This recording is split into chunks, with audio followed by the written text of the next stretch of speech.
Good evening. Tonight we'll be in Genesis chapter 10, and it covers the genealogy of Noah's family. Now, if we're honest, reading through lists of names and genealogies isn't really exciting. But there is a trick to reading through them, and it's to look for a break in the pattern. You'll have a long list of names, so-and-so is the father of so-and-so, and so-and-so, and so-and-so, and then all of a sudden you'll have a break in that pattern. Just a kind of a little fact that's entered in, or someone's described differently. And those are the things that when you're reading, you want to kind of pay attention to.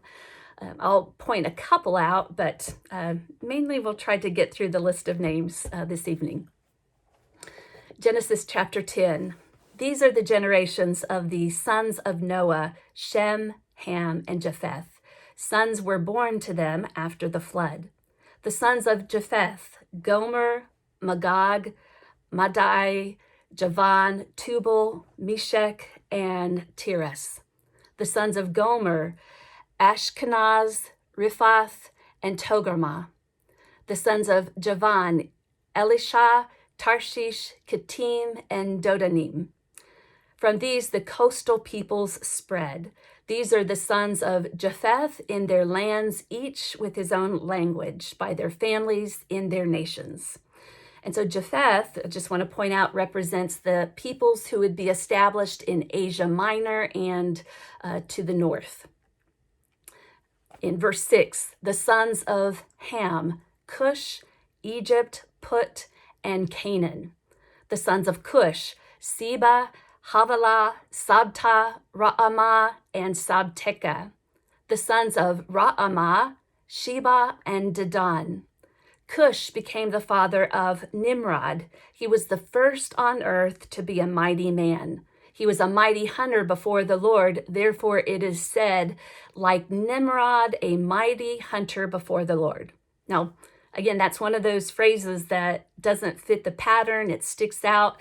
Unfortunately, we don't know much more than that about Nimrod, that he was a famous, mighty hunter before the Lord. The beginning of his kingdom was Babel, Erech, and Akkad, all of them in the land of Shinar. From that land, he went into Assyria and built Nineveh, Rehoboth-ir, Calah, and Rezin between Nineveh and Calah, that is the great city. Egypt became the father of Ludim, Anamim, Lehabim, Naphtuhim, Pathrusim, Kasluhim, whence came the Philistines, and Caphtorim. Canaan became the father of Sidon, his firstborn, and Heth, and the Jebusites. I just want to point out the Jebusites were the ones who occupied Jerusalem when David conquered it. And at that time, Jerusalem was called Jebus, and that was the Jebusites. And they were from the lineage of Ham. The Jebusites, the Amorites, the Girgashites, the Hivites, the Archites, and the Sinites, the Arvadites, the Zemarites, and the Hamathites. Afterwards, the families of the Canaanites spread abroad, and the territory of the Canaanites extended from Sidon in the direction of Gerar as far as Gaza, and in the direction of Sodom, Gomorrah, Admah, and Zeboim as far as Lasha. These are the sons of Ham by their families, their languages, their lands, and their nations. I just want to point out that Ham represents the peoples who lived in the regions of Africa, Arabia, and Canaan. Verse 21, to Shem also, the father of all the children of Eber, the elder brother of Japheth, children were born. The sons of Shem, Elam, Asher, Arpachshad, Lud, and Aram. The sons of Aram, Uz, Hul, Gether, and Mash.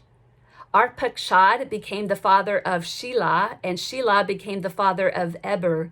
To Eber were born two sons. The name of one was Peleg, for in his days the earth was divided, and his brother's name was Joktan. Joktan became the father of Almodad, Sheleph, Hazamareveth, Jerah, Hadaram, Uzal, Dikla, Obal, Abimael, and Sheba, Ophir, Havilah, and Jobab. If you thought that Jobab was not a Bible name, here it is, Jobab, maybe spelled a little differently. All these were the sons of Joktan. The territory in which they lived extended from Misha to the direction of Sephar to the hill country to the east. These are the sons of Shem by their families, their languages, their lands, and their nations. And so Shem represents the peoples who lived in the area of Syria, Assyria, Iran, and Arabia. Verse 32, these are the families of the sons of Noah according to their genealogies in their nations, and from these the nations spread abroad on the earth after the flood. Now I know that wasn't the most exciting chapter in the Bible, except maybe to hear me kind of try to pronounce all those names. But what that chapter was doing is setting up the chapter we'll be looking at tomorrow, where we find the Tower of Babel story. Hope you have a great evening, and I'll see you tomorrow.